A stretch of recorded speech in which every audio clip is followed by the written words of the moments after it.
That's what it is. That's what I try and do. Mm-hmm. All right. I could do the titty dance for Thursday. Well, Thursday's that's tity perfect. dance. That's right. You know. Hey, if you can do it. If you got them flowing, I right? still can't do that. So, I mean, that's a talent. We'll wait for a few people. There might be a few people that come on, but we're a little bit early. But I'm going to tape this thing or at least record it so I can throw it back out. Okay. Welcome, everybody. I know it's only been a couple hours. I had Stephen Anderson on this morning, a young man that amazing after 3 years of such trauma is like really going, I mean, with Defy, he's really like wanting to connect with people and have people tell their stories and all that kind of stuff. And that's the tail end of it, but it looked pretty. That's why we're here. Awesome. That's why we're here. I've got Jyl London. I think I've known Jyl for a long time. It's been a long time since I've seen her, but she's probably one of the most, just my opinion, dynamic, smart, obviously beautiful, accomplished, all those types of things. But again, like many of us, we have issues that we go through in life, situations that we go through in life. She's perfect for Bowed Not Broken. She's perfect for this little show to kind of tell her story or stories, the one she wants to tell, about her life. And I kind of wanted to start with that. And then I wanted to get into the books and some of the processes. And I want people to buy your book. My internet is kind of going goofy, but it's still recording. Okay. So again, Jyl, everything that Jyl is talking about today, I hope, I have already posted on a prior posting. So if you want to, you can see the cover of her books, her Amazon profile I posted, and all that kind of stuff. Mm-hmm. So just a little bit of kind of how you got to this point, or a lot of how you got. There's no time limit. People watch Joe Rogan for 3 hours, so anyway, goodness. It's all yours. Well, that's very long-winded because I don't think I'm that long-winded. No, well, I don't know. Depends. I have moments. I forgot. Oh yes, we need to say this. And cheers. Cheers. This is actually water. For those of you that know, I'm a whiskey drinker, but this is water.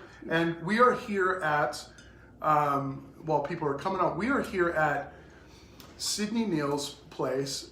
Sydney Neal was the creator. Her family was the creator of the Rocky Point Haunted House here in Salt Lake City. Mm-hmm. Actually, South Salt Lake. That's where I got to know her when I was the chief. This is like a museum of what that was in the family. So one of these days, I'm going to have her on, and we're in one of her conference rooms. It is probably one of the most beautiful places that you could see. And so we wanted a good backdrop. I might lift that up just a little bit in a minute. But anyway, so without further ado, Jyl, thanks for coming. And give us kind of a build up as to how you got to the point where you wanted to just write and get all this information out. Okay, so when I was younger, I always figured I would write because my name's Jyl. Jack London, right? Jyl London, Jack London. So obviously it made sense that as a descendant of Jack London, I should be a writer. Right. So I've kind of always been a little bit of a writer, creative writing. I used to do, in businesses, I've always been the one to write. The business plan. The business plans or Gotcha. any of the documentation or any of the marketing stuff. I've just always liked writing. Mm-hmm. And I've always been a journal writer. I mean, always. Oh. That's kind of how I deal with things. Okay. But most of my life, I decided I wasn't going to write because I don't think I was comfortable being vulnerable and sharing secrets. Ooh, vulnerable. We talk a lot about that on this show. It's actually really hard. Mm-hmm. And I had to be okay with myself. Right. To say, here are my secrets. Here are like all of my mistakes. Here is what has happened. And you know what? I'm okay with it, mm-hmm. right? I could get backlash. I could have people say good things, bad things. I had to get to that point. And it took me until I was 45. And that's why I wanted to release right after my 45th birthday, because it was a goal of mine. That was your goal. So by the time I was 45, I wanted to release a story about my life. Mm-hmm. kind of how it So started. it's not fiction. It's not a fictional It is character. fiction. It is fiction, but just to you know. fiction reality. Okay, yes, gotcha. it's fiction based off real life experiences. But Button. There we go. oh, there we go. We're back. Okay, We're sorry, phone ring. It happens a lot. And I have to get up again. That's such raw video here. I tell It's a you. raw Well, you thing. should just put on the Wi-Fi and then shut off your phone. I know. That's and what I you always should forget. do. And I always forget. I'll help you out on an IT side there. Okay. So I had to get, before I was 45. So I was 43 and a half. And I went, I should really write a book. So then strange things happened to me. Like I met an amazing guy who wrote about after death experiences and all the kind of things that he saw when he was an ER doctor. And he's like, wow. Jyl, you should write a book because Right. a lot. I mean, we're kind of in a haunted thing, and right, and he kind of said, how spirits are, right? And I've always been a little where I have dreams that tell me things. So you're pretty connected. I am connected only in dreaming though. Okay. Like in awake state, I'm not really so much. Where when I go to bed, I sometimes just go, oh my gosh, I just want to return to my dream states because my dream states are pretty weird and pretty awesome. So I met him, and then I went to several other things, and I kept meeting authors. Sure. And they're like, you should really write a book. And I was like, yeah, I know. I've thought about it my entire life. I started like a chapter or two. Sure. And then I would lose the computer, or the computer would be stolen, or something would happen to it, and I just stopped writing, right? I'd be like, I'll write a book someday. Sure. So then there was about 6 months of that where things just kept happening, where I knew I needed to write a book. So one day I went, okay, you've got a year, you got to buckle down. You got a year. You're 44, you got 1 year. So each night I would literally just vomit on the pages.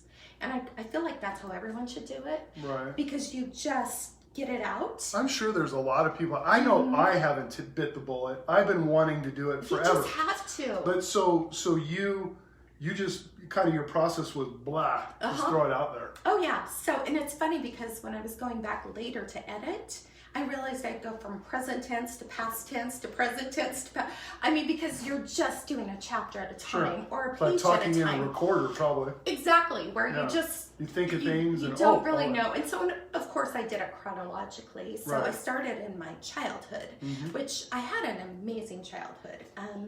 My dad was a little more narcissistic, selfish, right? But as he got older, he changed quite a bit before his death. And my mom, of course, was always Mary Poppins.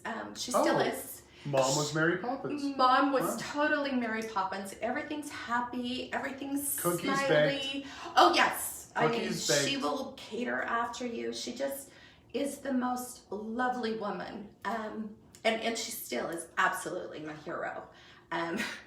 Patience of a saint. Right. We're just going to put it that way. So you grew up in kind of that quintessential, other than dad's whatever, but you had a good my house. childhood, nothing wrong with it at all. But of course, as we all grow up, we of course have our bullies. We have our insecurities. We have those being a woman as well. Right. And you were a jock too. I was You're a soccer player. Yes. She's quite the soccer player. I'm still pretty athletic. I remember that. That is good. Yeah. So, so definitely, my sports and all these kind of things. And I always felt like I was a tomboy. I never felt like I was girly girl. Right. So I always laugh when people say I'm girly girl because I'm not really girly girl. Not even at kind the of moment. close. At the moment. I worked in IT for 28 years. I liked being the only female. I liked feeling different. Which that could be both ways, right? But I realized as I was writing the book, some of my patterns, some of who made me the way I was. So like when I was a child, this kid, and it was in the book, but my childhood was cut from the book from from the editors okay. before I authored. Okay. So it kind of starts. The book starts when I'm a teenager. Right. And then of course the second book starts, later in life. Right. But my childhood, I realized that this kid actually said I had a pig nose, right? When you're growing up and you have like little, sure.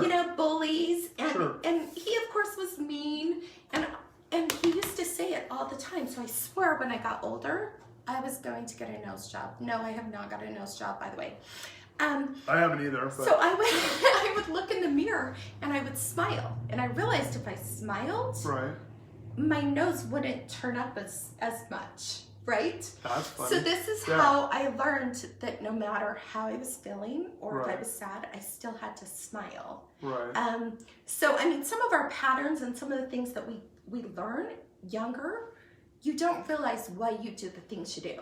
Like, why are you so positive, right? Some people have it, and some people just become Eeyore, and just are cranky about life experiences. Where, like me, I started to realize that might be why I smile all the time. So that's the reason of the book. It's called name. Behind the Fake Smile.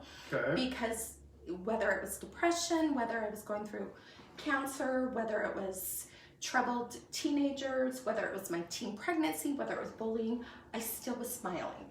So nobody ever knew how I really felt. So teen pregnancy, which isn't cancer, marriages, when I was 20, dudes, marriages, divorces, dudes, all that stuff. Yeah.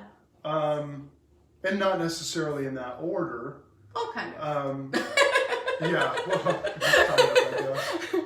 I guess. So the inspiration to write was to kind of tell your story in a way that obviously would probably help people, right? Well, yes, I actually... Not to give away the book. No. Because we don't want to give away the book. We don't want to do that. We don't want to... But I mean, it's in a free sense, right now. I'm giving it away. We would say, why read Jyl's book? And not in a negative way. No. Why would we read Jyl's book? Right. I feel like everybody has a story they have to share. Mm-hmm. And I feel like a lot of people are scared to share the story. Like me, it took me 45 years to be comfortable in my own skin. And it's kind of nice when you get validated and you get emails of people asking for advice. The connection. Right. And that's what we're trying to do here. With people, right. People have gone through depression. People have gone through, like suicide. We met at a domestic violence event. That's actually how we met, was at a charity event, and then we've done several since then. Right. But it's all the things that connect you. Right. So with me, it was, I had to be okay, but then at the same time, it's kind of, you put yourself out there, sure. right? And I'm not okay usually putting myself out there. I keep looking because I want to make sure that's all doing it. You're good. So, well, you can look at the camera. I'm not going to look at the camera. Oh. So I, of course, had to get to that point. And so the emails actually are kind of nice. I have had a little backlash, which is fine. Why? Yeah. Really? Really? Yeah. Well, there's been like one or two. It's not like very many. So but out of thousands of books. But has it created some conversation about, absolutely. Thank you, I thought I was alone, the only one going through this. Absolutely. Then you hit the mark. Absolutely. Whether it was the teen pregnancy or like the bad marriages or the domestic violence or like the depression or it was cancer or it was troubled kids or toxic people, it definitely connects with people in all different levels, and I feel like I just wanted my story told. Right. It was not to actually monetize really on it. That's why I'm giving it away free. No, because you give them away. Yeah. Because it's more of, I want my story out there. But it'll also turn into speaking and talking. But I and hate doing public speaking. Well, you're doing a good job right now. Well, that's because there's no public that I'm aware of. It's behind the scenes. So you have the one book. I have the two books. You have the one book, and then the sequel. Title. It's the sequel. So are we the first book a certain amount of time frame, and then the rest of your life or up till now, kind of a thing? Yes. So the first book goes from like I said, so when I first started writing, vomiting on the pages, Right. I finished and it was 600 pages. Wow. Right? It was Wow. It was a lot of. Wow. I had to get it out clearly, Wow. right? And so there were days That's where a I was Moby just Dick like, kind of thing, isn't it was. And so then you give it to an editor, right? A content development editor, Right. and then they slice it. So Did you go through anybody here locally for anybody's info? Actually, yes. So the person that actually helped me was Dana Linton. She's local here. Oh, okay, and cool. She's amazing. Oh. So she does the manuscript, the ebooks. You know, she'll get you set up with editors and everything. Sure. Ironically, her son was my favorite editor, and he lives. You know, he's a professor. He was amazing, and a guy's perspective is kind of nice. I had a female editor, and then I had a male editor. Sure. And you know, it's the guy's perspective I really liked, and he was big into creative writing. Like, what did you see? What did you feel? What did you hear? You know, and you're like, Right. So, but yeah, absolutely the most amazing group. But yes, locally was, and then another one was in California, and she did the development content. So that's when she cut it during my childhood. My childhood, you know, was wiped out, and it starts more as when I meet my first husband. Sure. And when I, you know, kind of went through the teen pregnancy, and then, you know, when I divorced him, and so it kind of goes through that. Sure. And it ends on my dad's death day. So when my dad died, that's how the book ends. That's why most people, like, if you see my reviews, they're like, I was crying at the end. Sure. Right. Sure. So I don't want it to be a tearjerker, but you know, it's supposed to. Well, it's supposed to move you. It's Yeah. supposed to move people. Yeah. I hope it makes you laugh too. Yeah. But yeah, so it ends there, and then book 2 starts after he's died. Okay. And some of the weird, we're in a haunted thing. So I For have, everybody out there, the title of that one is Behind Tear-Stained Eyes. I Behind almost said the first. I I almost said the first book. Behind Tear-Stained Eyes. But so that book starts with him, but then it's also where the character Chelsea realizes kind of that. So as part of it, as one woman's journey using hellfire with holy water. Right. Yeah. Right. Right. I mean, I know that sounds weird. But the whole purpose behind that, and of course there's a purpose whether the cover or anything else. Sure. There's hidden Easter eggs, there's numbers in there, there's the eyes have things in it. But that pretty much means that's where Chelsea learned to actually burn down bridges and then throw holy water on it. Gotcha. It's kind of what it is. Analogy or the right. visual. So it's and then Okay. the second book is charting, Right. you know, hellfire with holy water. And it literally is just cutting toxic and then forgiving and loving that. Let's talk about that for a minute. Okay. Do you think that toxicity, I mean, obviously, we all have it from the beginning of our life to all the way through. Mm-hmm. How did you deal with that? And how do you deal with that now? It's different. Oh, I definitely did not deal with it well back then. I got better at it. Thank goodness I'm learning. I have one friend that said that I'm the smartest dumb person he knows. Right. Because I would keep repeating the lessons until the lessons got so big. Domestic violence, for instance, got so big that you felt destroyed. And it was took it in a while. was it in picking the same picking, person? It was. That we all hear, that we all talk about? Yeah, you pick the same type of person that you feel like you can help. And I realized that most of my life I was trying to help people. Right. I was trying to, they're so broken, and I just wanted to help them. Right. I wanted to help, I wanted to heal them. I wanted them to think that you people are better than they people are better than they were calling out. And you know, and I knew they were broken. I mean, don't get me wrong, I always knew they were broken, right? Yeah. But it was the things that broke them, you know, that I was like, I understood it and I empathized with it. And of course, you know, you try to heal that. And that's what I was realizing I was doing, is I was trying to fix people instead of fixing myself. Right. So I kept picking the same people that I thought I could fix. And then there comes a point where you just can't fix people. You can only fix you. What was that dimmer or that brightener or that flip switch for you that helped you go? Was it over a lot of time, or was it just a moment you finally went, oh, I'm doing this? Or... it was the second I wasn't codependent. I detached altogether, and I just was me. Whether it was the silence, home alone, the being lonely kind of thing. The being lonely was the most amazing thing ever, because I realized my loneliness was not emptiness, and working on me was so much harder than working on other people. Although those people, needed work, but God bless them. Had they not been in my life, I would have never learned the lesson. Right. So, I mean, by all means, the holy water means I forgave. Sure. I actually see some of, as people will call it, karma come into their life, and I feel bad for them.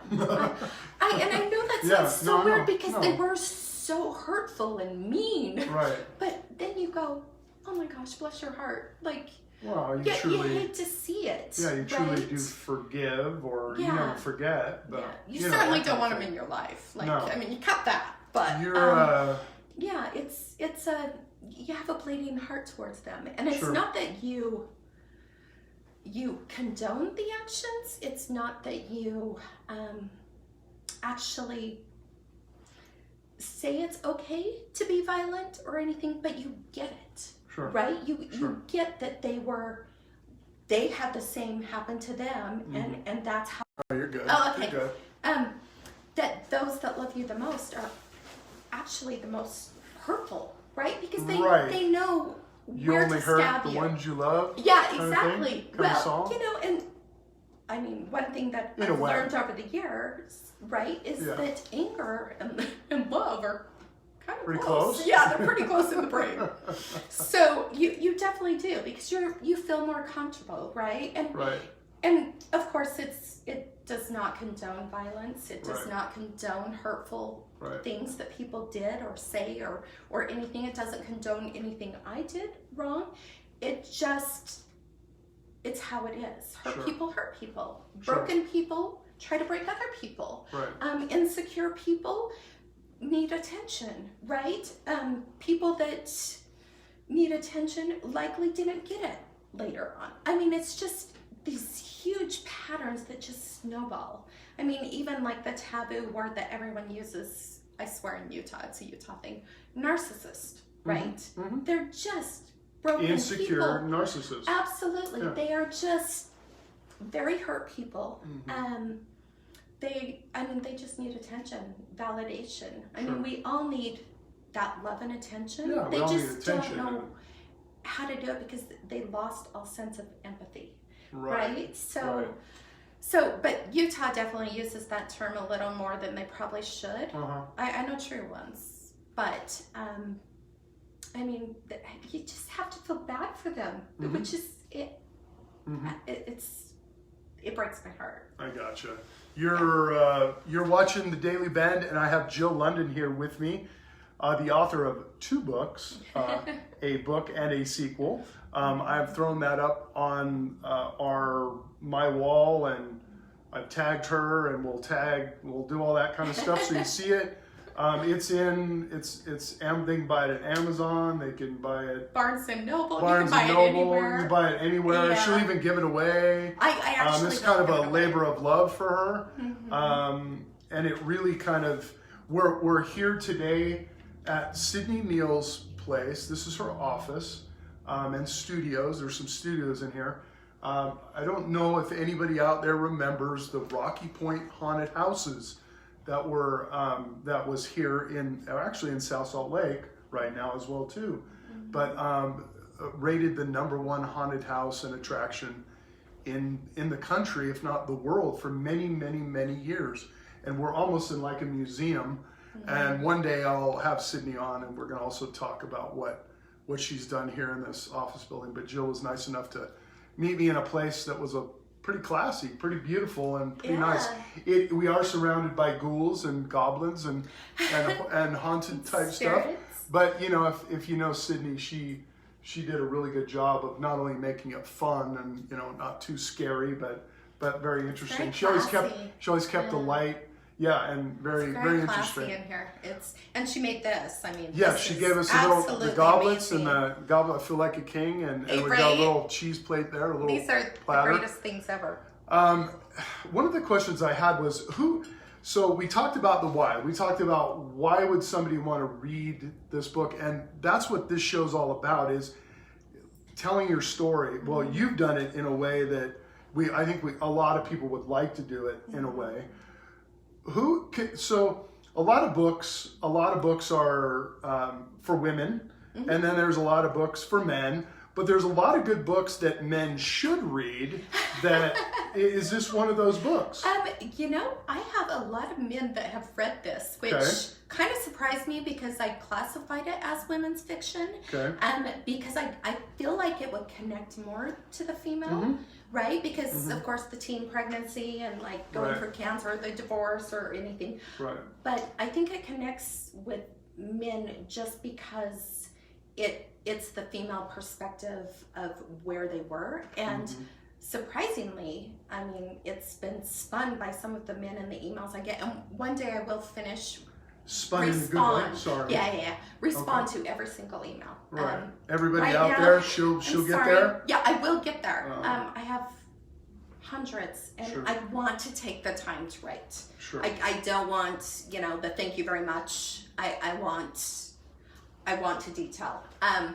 But the men, I think, have the reverse role with women, right? I mean, whether their wife had cheated, or whether their best friend betrayed them, or whether, you know, certain things had happened. Or a good way of learning, you know, there's a lot of books out there. Yeah, there's a lot of books out there for guys to tell you about women, or women to tell you about guys. Because we are different. I mean, we are different. That's totally. True.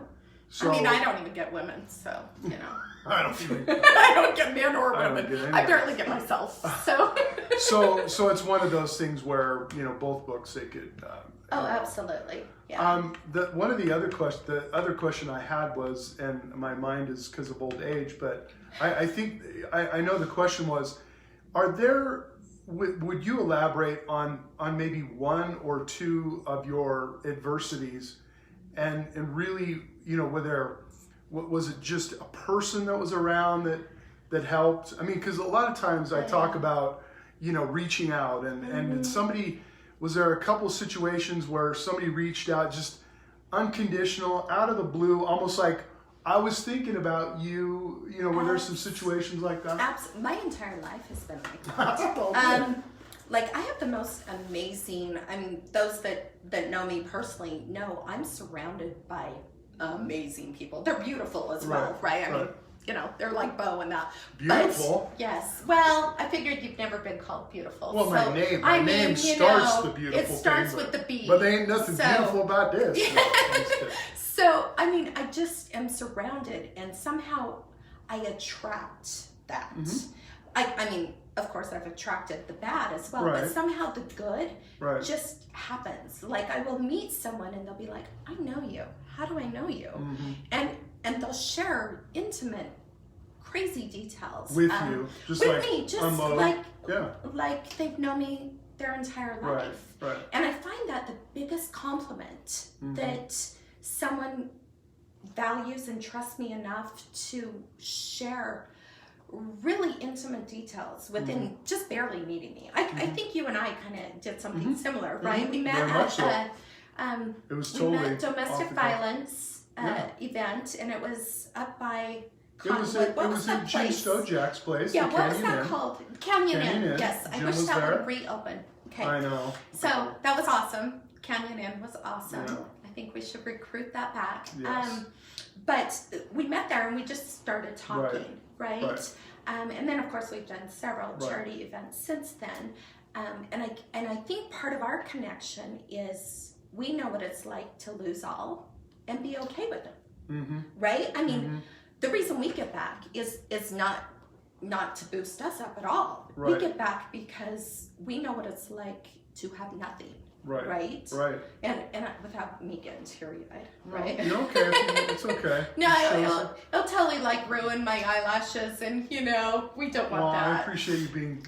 She is probably the most genuine person I know. You are. You really are. Well, that's good. Just because she looks like that, she does have. There's a complete person there. But I am a little bit of a tomboy. But yeah, so we know what it's like to struggle. Right. I think that's why most people give back. And everybody does. Like people who have been in violent relationships, they support others in violent relationships because they know what it's like. They know how hard it is. They know that they start to question themselves. Hey, is there something wrong with me? Because they say there's something wrong with me, but is there something wrong with me? And you hear that if you love yourself more, you won't accept that. Right. There's a little bit of truth in that. Yeah. But for the most part, you were loving someone more than yourself is usually the gist of it. Transcendence is an important thing. I love that.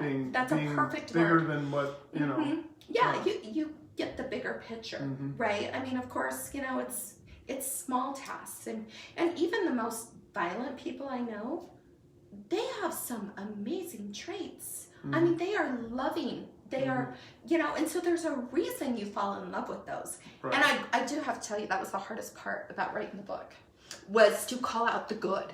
Because writing the bad. The good and the bad. Yeah. Right. I mean, writing the bad is, that's fairly easy, right? Because that's imprinted. Sure. And of course, like with me, even the words, because, my love language is words of affirmation, that's acts of service. I think those two are pretty close. Right. So for me, hearing those things damaged me more. So to actually go through and recognize it was pretty tough. And I do have to tell you, after my last relationship, it's been years, but after my last relationship, I did a lot of work on me. I mean, I've done hypnosis, I did counseling, I did meditation, I did yoga, I did tarot cards, I did psychics, I wrote a book, like 600 pages, right? So I tried so hard to work on me. So hard to work on me. It's working? So you're saying it's working? It is working. It is working. And I know that just because I don't necessarily know if I broke patterns, right? I feel like I do because I recognize it really fast. I cut people from my life really fast now. Talk about that, friend, because we talk about that, and I'll throw up, things from time to time about, if people don't take the time to get to know you, and they're really not worth it. It's really not worth it if they have this perception of you without getting to know you. I mean, because everybody gets it. We look like something, or whatever it is, and talk to that for a second. Well, human nature obviously is to judge, right? So people have their own perception of you without even knowing you, right? They don't get to know kind of how you are. It's funny because one of my best friends, when I met her, she's very glamorous, very gorgeous, very, and I had heard things about her, and they were all negative, and they were like, and something about her, but she has like a PhD, her eyes, right? I mean, pretty much, yes. And her eyes and everything, I was like, I feel like people judge and don't get to know the core of her. Right. And she almost tries to live up to what they're judging just because she doesn't know any other way. Right. So I made it a really big point. Of course, this is when I was all working on myself, right? To get to know the inner her. Right. I mean, now we, of course, have,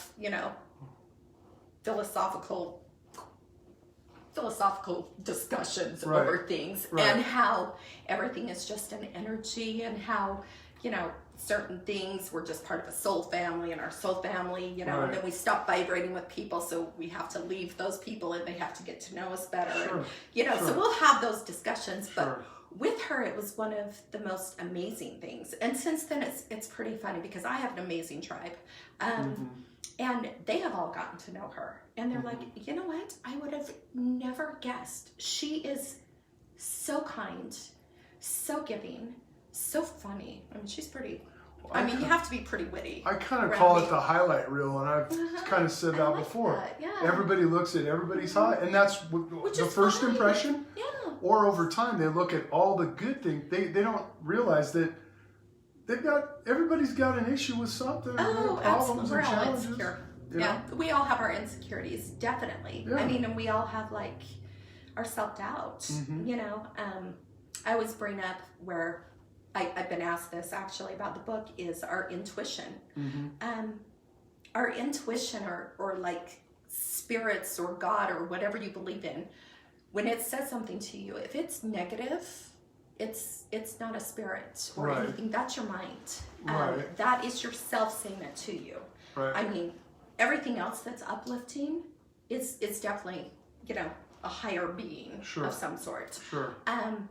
But yeah, so I feel like the transcending and a little bit higher, I feel like the higher you get, the less you relate with other people, right? And there's nothing wrong with those people. I'm sure people have transcended way past me, right? Oh, yeah. But there's nothing wrong with those people. It's just they don't belong as part of the toxic. They don't belong in your life. You can wish them well. You can love them. You can peace, right? Whatever it is. But if they don't belong in your circle, you are who you surround yourself with. And thank God for me, I have the most amazing people surrounding me. That's good. And that's what everybody, I think that's what, if you can find that tribe to hang around with, whether it's one person or two people or whatever. Yeah, give me a call. Again, Jyl London, I know you have a bazillion friends and you kind of keep them, but I know there's a lot of people that would love to reach out to you just to get your thoughts after they've read your book, or books, sorry, books. And it's a great Jyl London. Yeah, you have to spell it right. You have to spell it right. But I'm sure, you know, she's getting dollar emails and all that kind of stuff. But fiction, yet mirrors life. One of the other questions I had was, everybody talks about books being therapy. Was this like the ultimate therapy, or was it just something that it needed to happen and you needed to get it out? You'd already done the therapy thing, or did this bring up even more as you were rolling out? Yeah, it was a mess. And my friends know this, Did you like sit in your home and just go for a while? And no, the 600 pages just come? No, this was actually over a year span. Okay, so I would say it took about 6 to 8 months. 44, got to get it done? Yes. Okay. And then it was like 8 months of editing. So the editing took longer than the writing for me. Sure. But no, it was very therapeutic. I found that, you know, when I was younger, that's when I cried the most when I was writing it. And my son knew, right? So I right? Yeah, my cute little child, he was like, okay, you're writing. Yeah. Well, yeah, he's 6'3" now. He's really not that little, but you know, he's still my baby. But he knew from 6 till 8, I was writing. That's all there was to it. You know, dinner was before that, whatever. Now I'm writing. So he took the puppy and, you know, he just let me go. Sure. I left an executive job of 150 employees in 10 departments to work from home. And I figured during that, I was saving a commute of about an hour and a half to 2 hours during rush hour. So during that time, I would actually focus on one of my goals, which is writing a book. So every night, whether it was a bad night, whether it was a good night, whether I had things going on, I would write. And everybody knew it. I'd be like, okay, I just have to write a page or a chapter. I mean, all my friends knew it. And then I would have moments where I would go through this huge depression, where all I did was cry. Like, just get it all out. Emotionally just cleanse it all. Which meant I obviously push that way down deep Gotcha. until so many times of writing. A good example is there was probably about a month or so, and my friends knew it. It's when I was 22. So I had lost a baby, I had had a baby, I got divorced, I had actually got engaged. If you've ever seen what happens in Vegas, I was that girl that eloped in Vegas. All right, what happens in Vegas? What happens in Vegas? Did not know. Wow, that's a crazy time. All that happening? Yeah. Oh yeah, and all of this happens at the same time, and so I wake up to wedding photos. So I hadn't ever drank in Vegas because I was like 22, right? I mean, I had never been in Vegas, and so I woke up to wedding photos. You can't do this anymore, thank goodness. But then I was working so much, and I still was not feeling very good. So we came back. We did a honeymoon, right? Then I was sent right out of town for work, and my boss looked at me and he's like, I don't mean to be mean, but you don't look good. Like, you look like shit. You right? look really, really bad, right? Yeah. And he's like, I want you to go home, fly back home, go to the doctor. Wow. Seriously. Because, I mean, I was shaky. Wow. This is before thyroid. And so I was shaky and all these kind of things. So I went home early, and he was in bed with one of my best friends. Oh, no prompting there going on. Okay. Yeah, so that was great. Then, as I was there, I was still coaching soccer, and I was coaching his little boy, and I collapsed on the field. Went to the ER, found out I had thyroid cancer, and then, of course, the radiation, all those kind of things happened. You had thyroid cancer in your early 22. 20s? Wow. Yeah, I've had thyroid longer than I've had not thyroid. Yeah. So, Wow. so yeah, April 7th was actually that day. So I remember the days, right? If anybody's on there, I will get to a few questions if you have any questions. I know sometimes people are they're not forthcoming, and no, we've done. This is great. If you have any questions as we get to them, please throw them out there. So sorry, I can see a little bit of activity. Yeah. But yeah, so when I was writing that, I went through like a month of depression because I don't think I ever dealt with it. Came back. I never truly dealt with it, and so I kind of went through this depression state of, oh my gosh. And then I found, like, as I was editing it, nothing, right? Like, you edit like 12 times, by the way. It didn't even faze me. And then the latter part of my life, when I was editing, that's when I was the most affected, right? By emotions and crying and dealing with those emotions. But now I can pretty much read the book. Okay, unless we get to my dad part, I still cry during that part. Dad is the daddy thing, but he has been gone 15 years, and that's when I released my second book, was on his 15th anniversary of his death. Yeah, April 27th, last Monday. So let's roll into an obvious question. He was obviously one of your inspirations. Absolutely. Anybody else? I mean, you can talk about definitely that. my mom. My mom is my hero. So parents. Oh yeah, that's cool. I mean, parents definitely affect you more than anything. I know there's a lot of people out there that had some issues with, parents, and they weren't really an inspiration. But we all have issues with parents. Yeah. That's just because we won't learn, right? I mean, our parents knew better, right? And one way, they knew. Yeah. I mean, they may have had a little bit too much, or they may have whatever. Right. But, I mean, for the most part. But for the most part, had we listened, it would have been good. Sure. I did know that when I was 17 and had a baby, the whole reason I went through a little rebel stage, which my mom laughs because it was like literally 6 months, and of course. It's 6 months, I was pregnant, and then I had to be an adult. But my mom laughs because it was literally my rebel stage, because I had always been the 4.0 student. I had always done the sports. I had always done what I was told. Sure. That I think at 16, I just kind of threw caution to the wind, and then it was too late. Let's talk about that just for a second, and then I'll have you still sit there, and I'll go over there and see if we can if there's any comments or anything like that.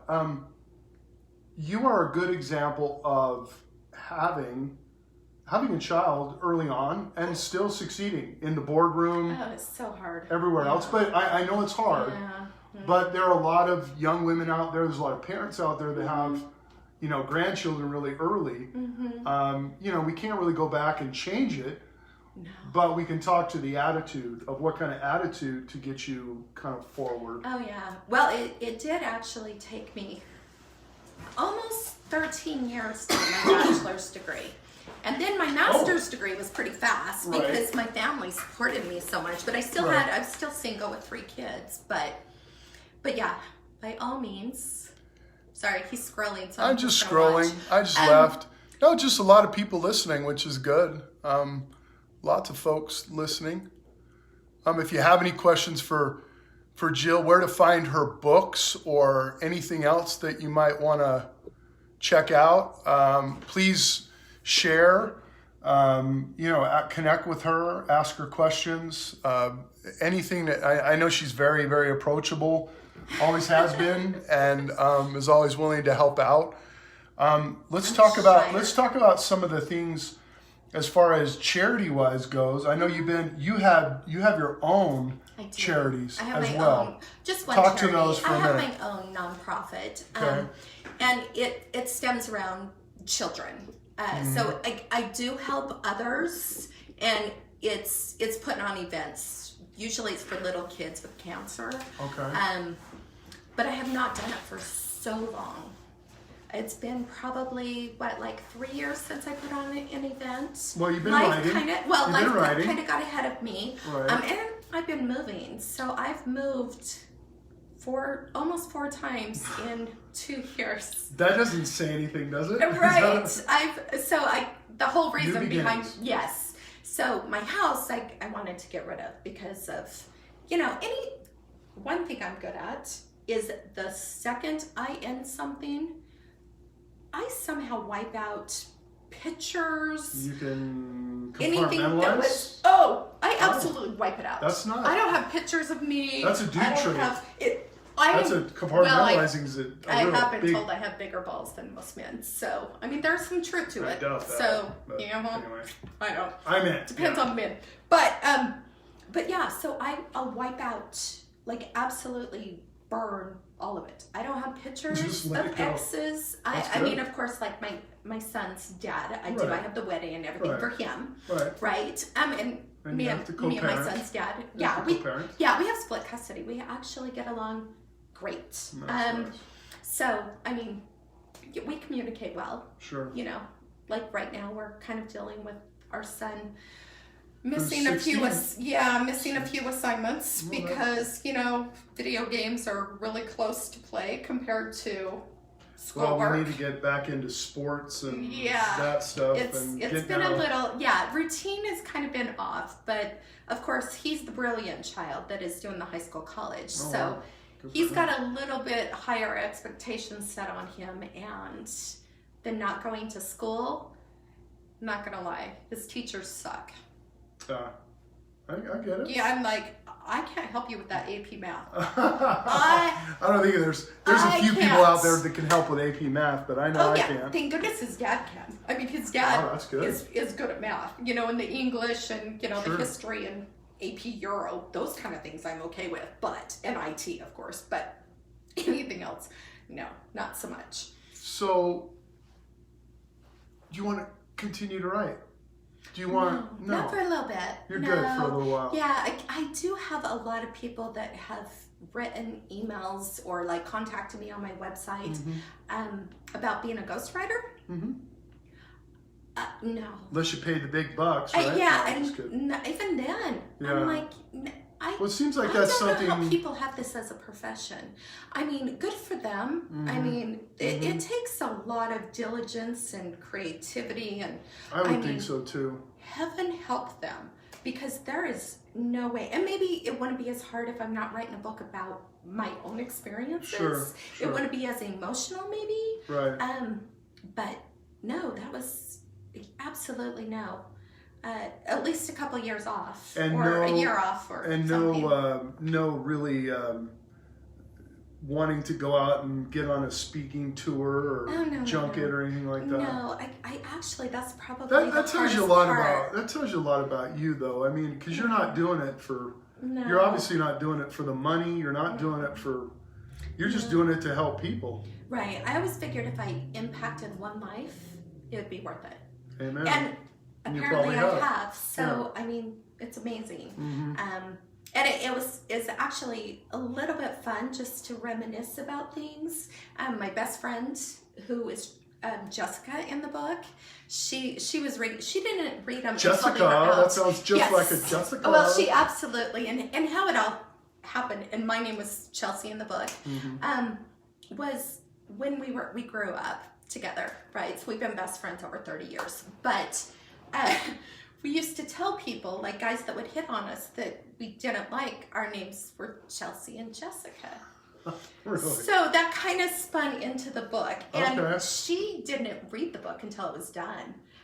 Like she didn't read any of the edits or any of the things, you know, she waited until it was done. And she truly is the second biggest character in the book, right? Because she is, you asked about the heroes and of course my parents, and she's by far one of my favorite people. She's absolutely beautiful and highly intelligent and the biggest heart like ever. She just, we're not really alike. We get asked if we're sisters, which always kind of makes me laugh because we don't really look alike, but I guess our mannerisms are so much alike. I mean, she's my sister in essence. If you guys grew up together, there might be a little bit absolutely. We met on the, we talk about how you meet someone and you immediately connect.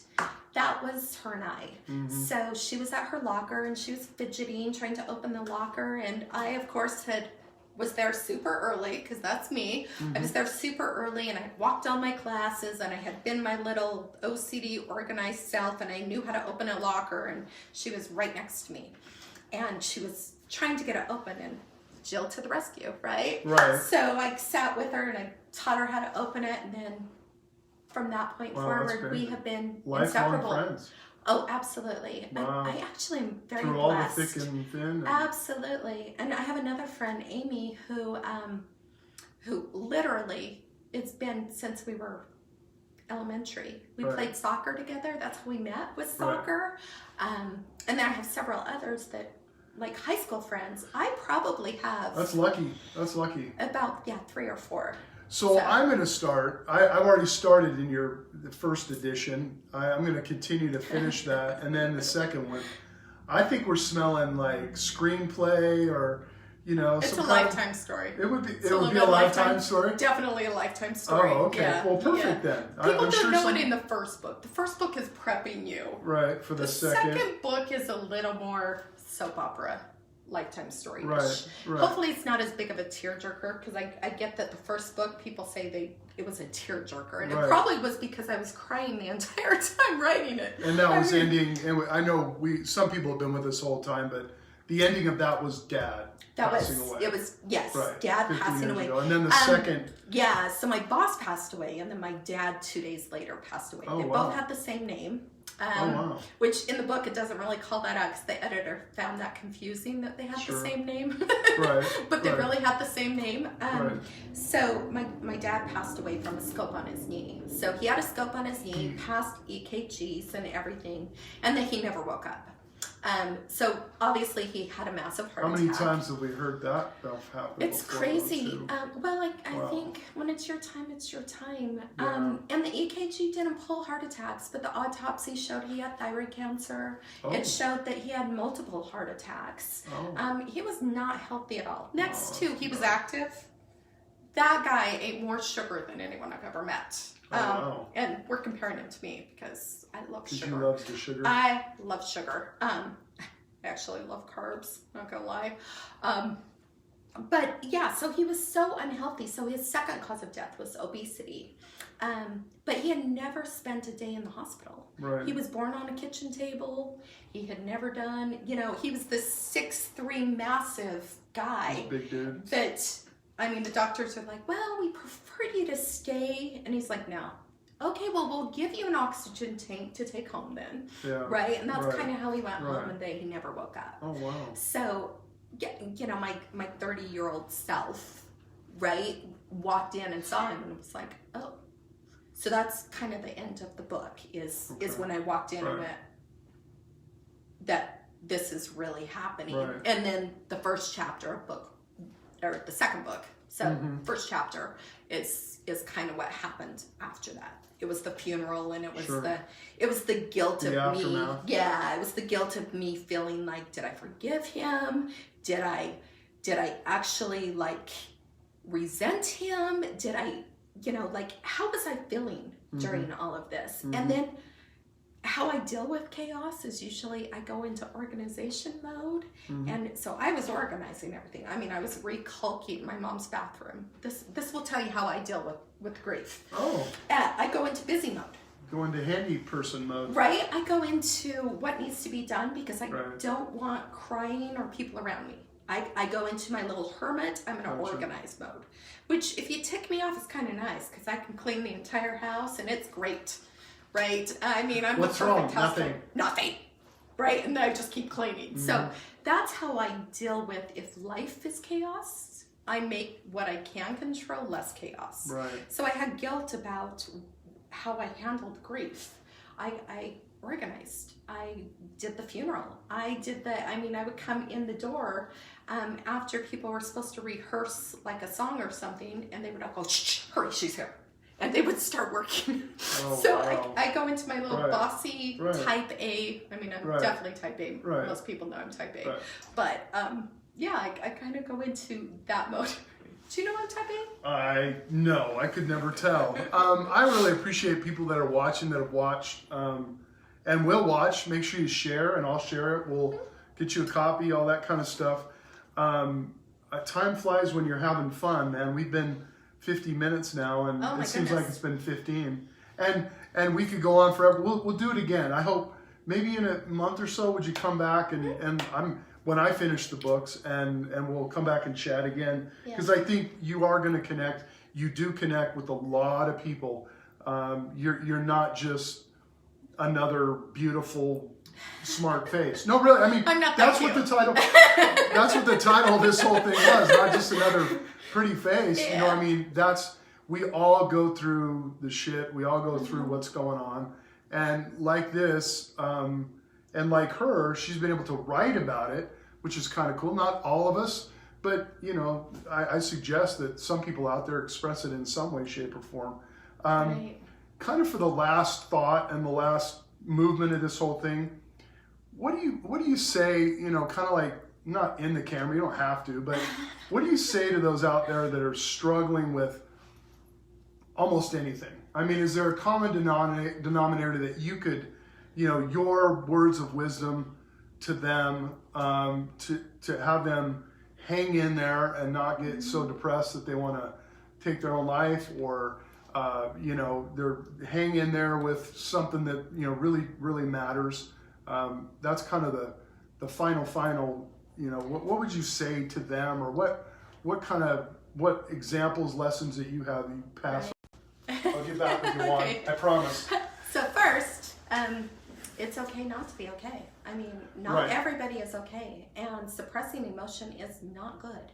I mean, take the time, go somewhere, go out into the wilderness, get grounded, cry your eyes out. It's okay.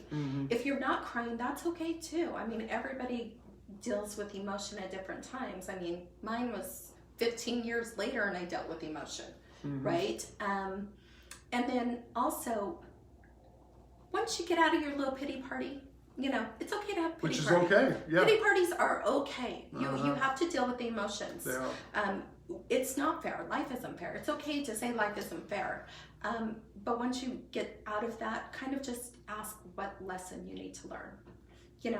How is this affecting me that I couldn't have learned elsewhere? I'm very thankful for every bad thing that's ever happened to me, and for every good thing that's happened, because it truly has taught me something more than I could learn myself. Like, people can tell you things, you're not going to learn it until you are there, right? People say they learn, I'm IT, so people say they learn hands-on.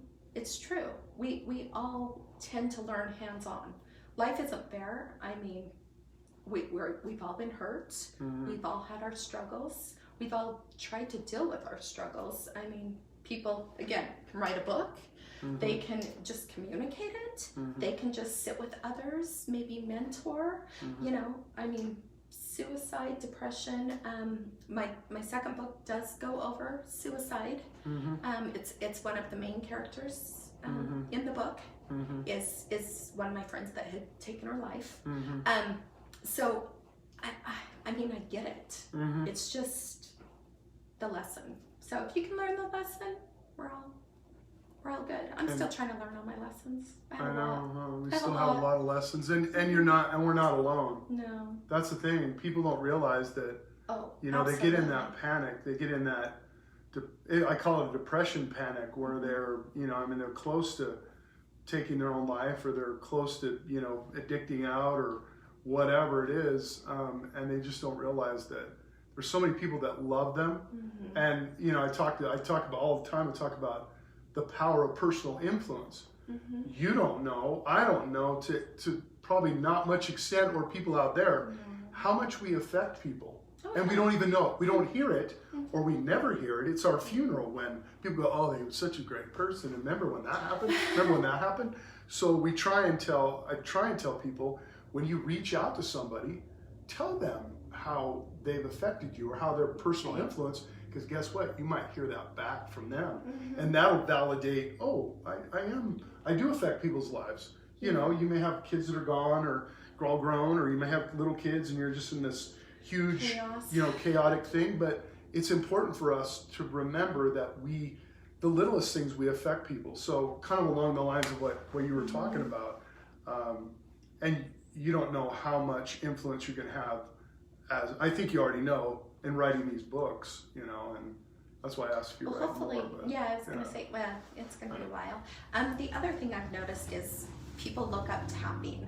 It kind of helps with the anxiety. Obviously, you hear about breathing and counting to 10, right, before you do anything to ground yourself. But look up EFT technique. It's called tapping.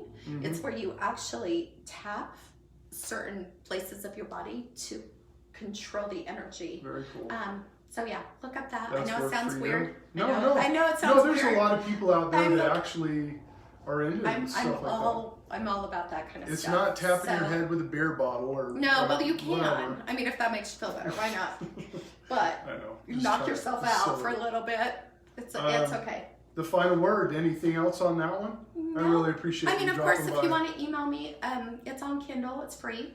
Okay. Both books for another week. Okay. If somehow you run out of that and they've watched this, I can email you the Kindle or eBook or whatever it is. Okay. I didn't bring any books, or I would give you. No, I put the pictures up so they can scroll. Because I've given out all my books. I don't even have That's a book good, though. for myself. Is that bad? I asked her to bring books, and I don't have any.